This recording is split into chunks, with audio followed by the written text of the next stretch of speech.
Welcome to another week of reading Beautiful Unique Faces by me, Anita East.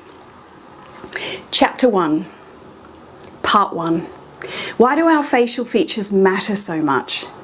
When we remove all facial movement, we remove the ability to show vulnerability. And vulnerability is what nurtures connection in human relationships. When we remove all facial movement, it creates a significant impact on our life and our relationships. Case study, Justine. I want all my facial movements gone. Justine was a patient of mine at a practice I was working at during the start of my career. Although I have treated thousands of women since Justine, I think about her often. I wonder if there was more I could have done to help her. No, that's not correct. I know there was more I could have done to help her. Justine is a lesson to us all.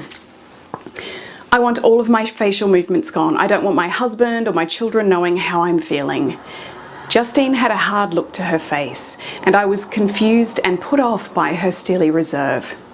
I was a novice injector. I thought Justine was joking when she said she wanted all of her facial movements gone. I joined in on her joke and laughed, but was met with stony silence. Justine was serious. She made me nervous. I excused myself and sought advice from my boss, who confirmed that Justine always took more than the maximum dose. It was usual for her to want to be completely expressionless.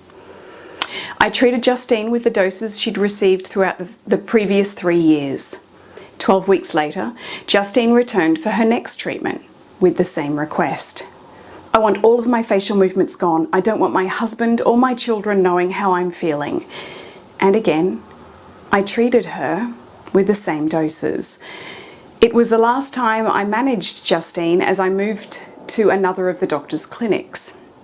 This time I asked Justine why she needed to hide her feelings. I do this to protect my children, so they can't see how unhappy I am.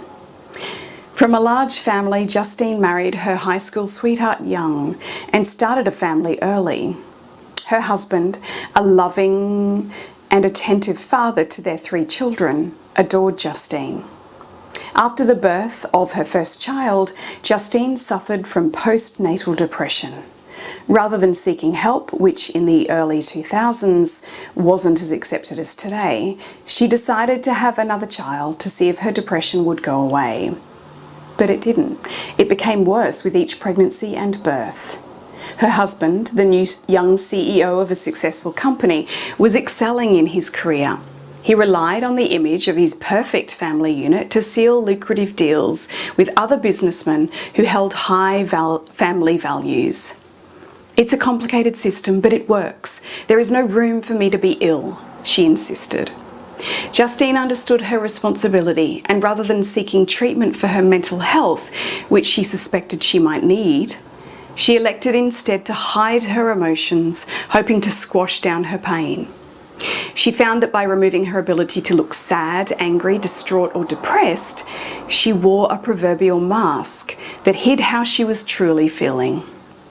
Justine and her practitioners, including myself, didn't consider the negative impact that frozen facial features and an inability to show her true feelings would have on her relationship with her husband, her children, and ultimately herself.